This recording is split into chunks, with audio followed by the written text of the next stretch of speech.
মৰমৰ ছাত্ৰ-ছাত্ৰীসকল, capsule coaching centre YouTube চেনেললৈ আপোনালোকক আজি পুনৰবাৰ স্বাগতম। আজি আপোনালোকৰ বাবে অষ্টম শ্ৰেণীৰ সমাজ বিজ্ঞানৰ ইতিহাস খণ্ডৰ লেচন 8ৰ অসমত আহোম ৰাজত্বৰ পতন আৰু ব্ৰিটিছৰ উত্থান নামৰ পাঠটোৰ সকলো পাঠভিত্তিক প্ৰশ্ন উত্তৰ লগতে পৰীক্ষাত আহিবলগীয়া গুৰুত্বপূৰ্ণ প্ৰশ্ন উত্তৰসমূহ অতি চুটি আৰু সহজ ভাষাত আলোচনা কৰিম। তো ছাত্ৰ-ছাত্ৰীসকল, তোমালোকে ভিডিঅ'টো স্কিপ নকৰাকৈ লাষ্টলৈকে চাই থাকিবা। 1 নম্বৰত দিয়া আছে উত্তৰ লিখা।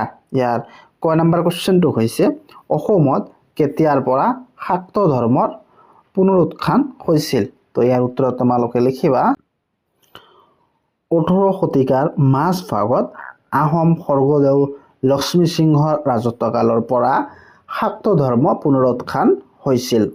তাৰপিছত কোৱেশ্চন খত কি কৈছে, স্বৰ্গদেউ লক্ষ্মী সিংহৰ পাছত আহোমৰ ৰাজপাটত কোনে আৰোহণ কৰিছিল। তো ইয়াৰ উত্তৰত তোমালোকে লিখিবা স্বৰ্গদেউ লক্ষ্মী সিংহৰ পাছত আহোম ৰাজপাটত স্বৰ্গদেউ লক্ষ্মী সিংহৰ পুত্ৰ গৌৰীনাথ সিংহ আহোম ৰাজপাটত বহে। তাৰপিছত কোৱেশ্চন গত কি কৈছে, কেপ্টেইন ৱেলছৰ অসম আগমনৰ সময়ত ব্ৰিটিছ গভৰ্ণৰ জেনেৰেল কোন আছিল। তো ইয়াৰ উত্তৰত তোমালোকে লিখিবা কেপ্টেইন ৱেলছৰ অসম আগমনৰ সময়ত British governor general lord Cornwallis আছিল। তাৰপিছত কোৱেশ্চন ঘত কি কৈছে, আহোমসকলৰ শেষ ৰজাজন কোন আছিল। তো ইয়াৰ উত্তৰত তোমালোকে লিখিবা আহোমসকলৰ শেষ ৰজাজন আছিল পূৰ্ণানন্দ সিংহ। আহোমৰ শেষ ৰজাৰ নাম কি আছিল? পূৰ্ণানন্দ সিংহ। তাৰপিছত কোৱেশ্চন উঙত কি কৈছে, কিমান খ্ৰীষ্টাব্দত ইয়াণ্ডাবু সন্ধি স্বাক্ষৰিত হৈছিল। তো ইয়াৰ উত্তৰত তোমালোকে লিখিবা 1826 খ্ৰীষ্টাব্দত 24 ফেব্ৰুৱাৰীত ইয়াণ্ডাবু সন্ধি স্বাক্ষৰিত হৈছিল। তো চনটো তোমালোকে ভালদৰে মনত ৰাখিবা 1826 খ্ৰীষ্টাব্দৰ 24 ফেব্ৰুৱাৰী তাৰিখে ইয়াণ্ডাবু সন্ধি স্বাক্ষৰিত হৈছিল। তাৰপিছত 2 নম্বৰত কি কৈছে, ক্ৰমানুসাৰে সজা। ইয়াত কি কৈছে, ক্ৰমানুসাৰে সজাব দিছে তোমালোকক। তো ইয়াত কি দিছে, মোৱামৰীয়া প্ৰথম বিদ্ৰোহ, খ মানৰ দ্বিতীয় আক্ৰমণ, গ কেপ্টেইন ৱেলছৰ অসম আগমন, খ ইয়াণ্ডাবু সন্ধি আৰু ঙ মানৰ তৃতীয় আক্ৰমণ। তো আজিকালি এনেধৰণৰ প্ৰশ্ন তোমালোকৰ পৰীক্ষাত আহি থাকে। চ' এইটো ভেৰি ভেৰি ইম্পৰ্টেণ্ট, এইটো তোমালোকে ভালদৰে মনত ৰাখিবা। তো ইয়াৰ উত্তৰত যদি তোমালোকে লিখিব যোৱা ক্ৰমানুসাৰে, তেতিয়া প্ৰথমটো হ'ব মোৱামৰীয়া প্ৰথম বিদ্ৰোহ। তাৰপিছত গ নম্বৰটো আহিব কেপ্টেইন ৱেলছৰ অসম আক্ৰমণ। তাৰপিছত খ মানৰ দ্বিতীয় আক্ৰমণ, তাৰপিছত আহিব মানৰ তৃতীয় আক্ৰমণ, তাৰপিছত লাষ্টত হ'ব ইয়াণ্ডাবু সন্ধি। তোমালোকে এনেদৰে ক্ৰমানুসাৰে সজাবা। তাৰপিছত 3 নম্বৰত কি কৈছে, শুদ্ধ অশুদ্ধ বাছি উলিওৱা। তো ইয়াত কত কি কৈছে, অসমত হোৱা মোৱামৰীয়া বিদ্ৰোহ দমন কৰিবলৈ লৰ্ড কৰ্ণৱালিছ অসমলৈ আহিছিল। এইটো অশুদ্ধ হ'ব।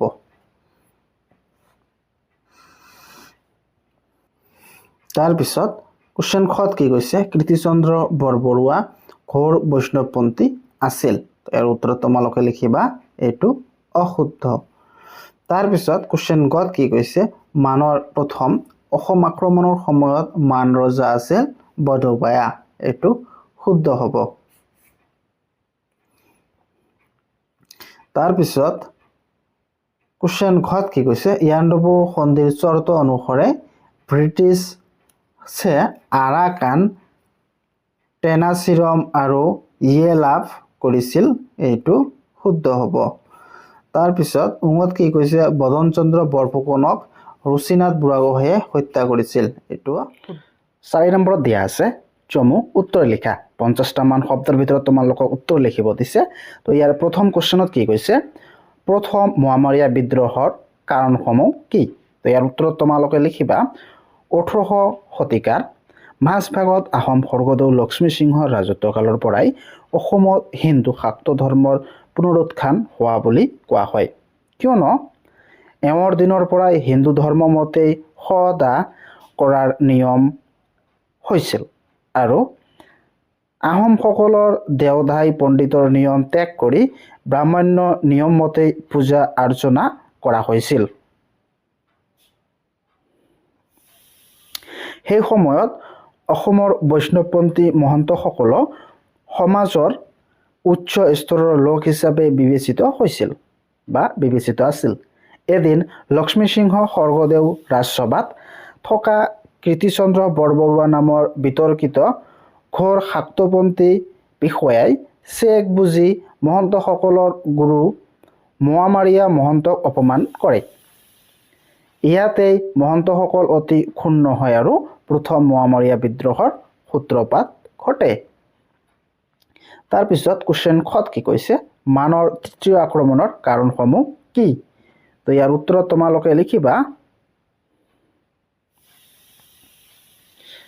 মানৰ দ্বিতীয় আক্ৰমণৰ পিছত ৰজা আলুমিংগীয়ে চন্দ্ৰকান্তক ৰজা পাতে, যদিও মিংগীমাহা তিলুৱা নামৰ ব্যক্তি এজনক সভাপতি পাতি কিছু মান সেনা এৰি স্বদেশলৈ প্ৰৱৰ্তন কৰে। চন্দ্ৰকান্ত সিংহ ৰজা হ'ল যদিও প্ৰকৃতপক্ষে মান সেনাপতি মিংগীমাহে প্ৰথম অসম দেশ শাসন কৰিছিল। মানৰ অটপালি দিনে দিনে বাঢ়ি গৈছিল। চন্দ্ৰকান্ত সিংহ লাহে লাহে মানসকলৰ বিৰোধী হৈ উঠিল।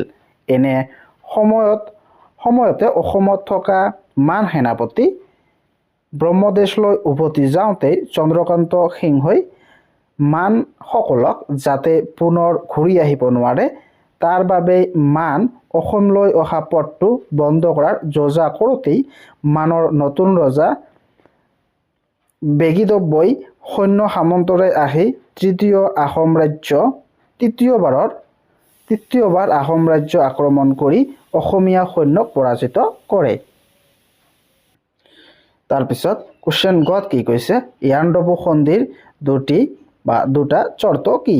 তো তোমালোকে উত্তৰত লিখিবা এই সন্ধিৰ চৰ্ত মতে মান ৰজাই ইংৰাজ কোম্পানীক উপযুক্ত ক্ষতিপূৰণ দিয়াৰ উপৰিও আৰাকান, টেনাচিৰম আৰু ইয়েৰা এৰি দিছিল। তাৰপিছত দ্বিতীয় চৰ্তটো হৈছে দ্বিতীয়তে মানসকলেই অসমৰ কাছাৰ আৰু মণিপুৰৰ ওপৰত থকা সকলো অধিকাৰ ত্যাগ কৰাৰ লগতে ভৱিষ্যতে এই ৰাজ্যবোৰৰ ওপৰত অধিকাৰ সাব্যস্ত নকৰে বুলি প্ৰতিশ্ৰুতি দিয়ে। তাৰপিছত 5 নম্বৰত দিয়া আছে চমু টোকা লিখা। তো প্ৰথমটো কি, কীৰ্তিচন্দ্ৰ বৰবৰুৱা। তো উত্তৰত তোমালোকে লিখিবা স্বৰ্গদেউ লক্ষ্মীসিংহৰ ৰাজসভাত থকা এজন বিতৰ্কিত বিষয়া আছিল।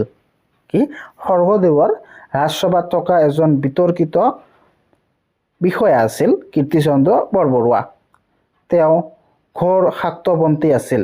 সুযোগ বুজি মহন্তসকলৰ গুৰু মোৱামৰীয়া মহন্তক অপমান কৰিছিল আৰু ইয়াতেই মহন্তসকল অতি ক্ষুণ্ণ হয় আৰু প্ৰথম মোৱামৰীয়া বিদ্ৰোহৰ সূত্ৰপাত ঘটে।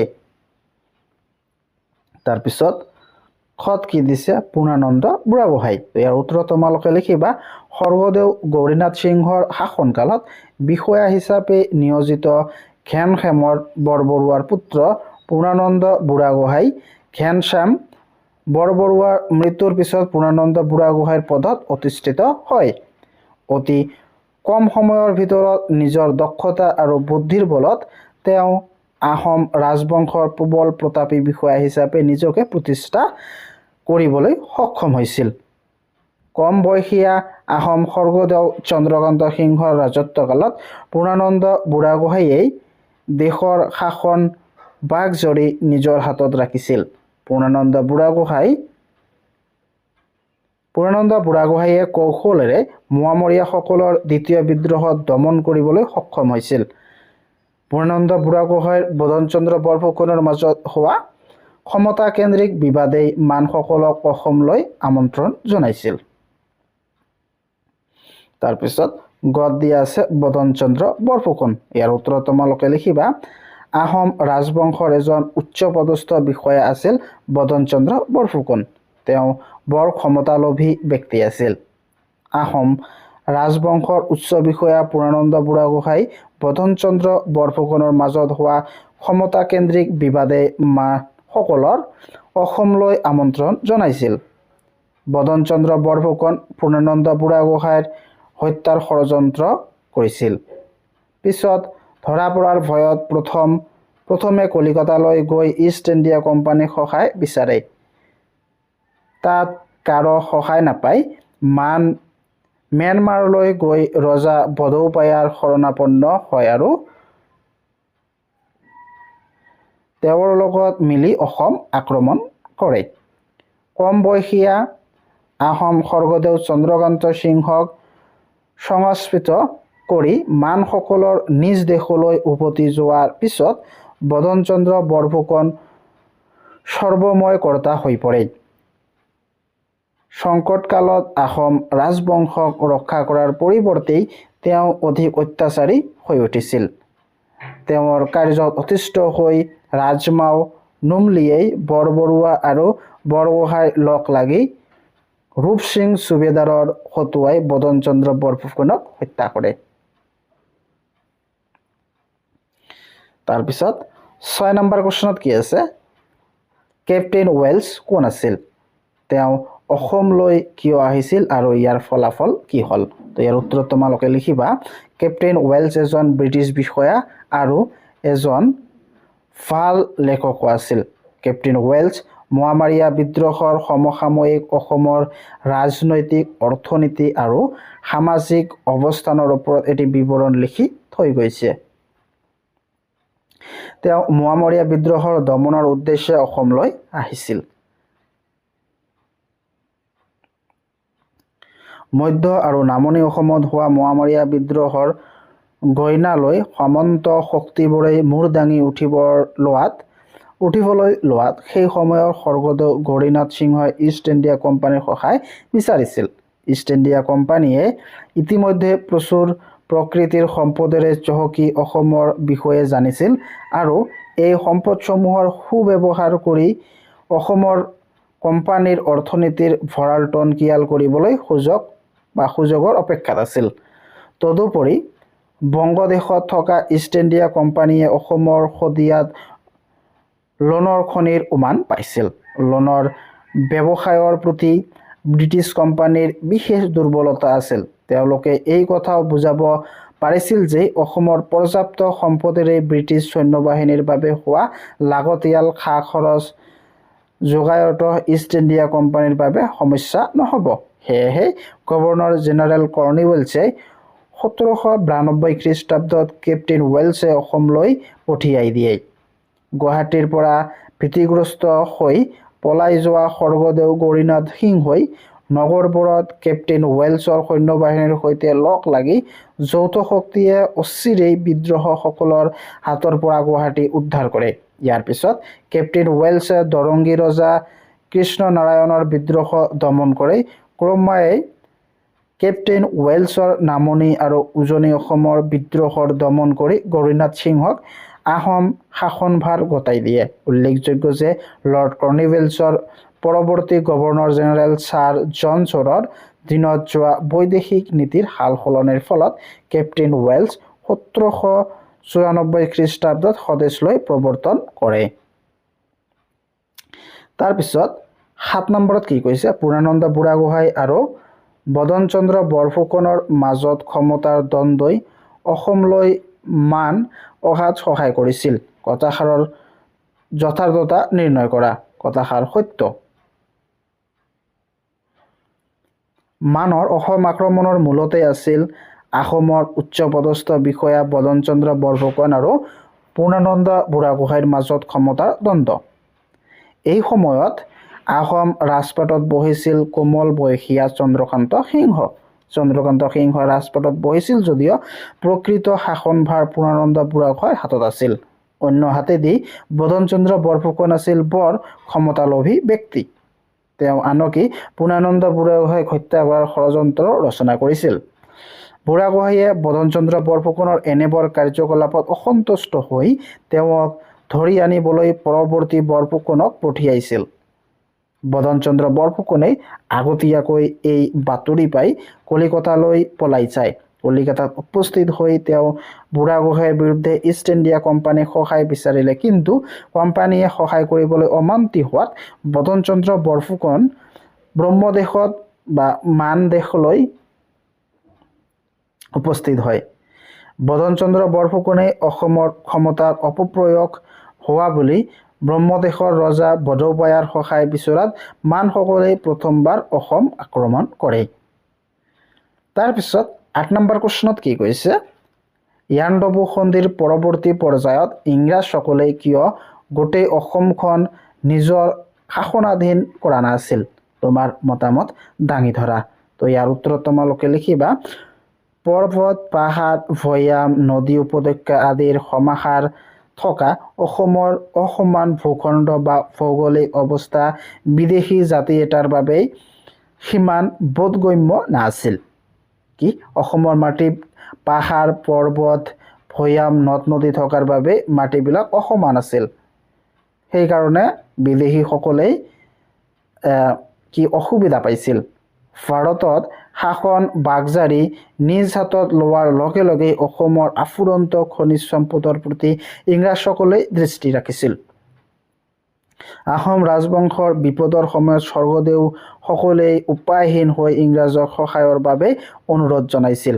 বিভিন্ন সময়ত স্বৰ্গদেউসকলৰ পৰা আমন্ত্ৰণ পাই ইংৰাজসকল অসমলৈ ঢপলিয়াই আহিছিল আৰু তলে তলে নিজৰ বাবে সুবিধাজনক স্থানবোৰ লাহে লাহে দখল কৰিবলৈ লৈছিল।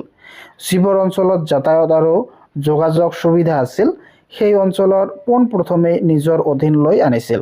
ব্ৰহ্মপুত্ৰ উপত্যকা আৰু ইয়াৰ কাষৰীয়া অঞ্চলবোৰত জলপথৰ সুবিধা থকাৰ বাবে এই অঞ্চলত নিজৰ অধীনলৈ আনিছিল।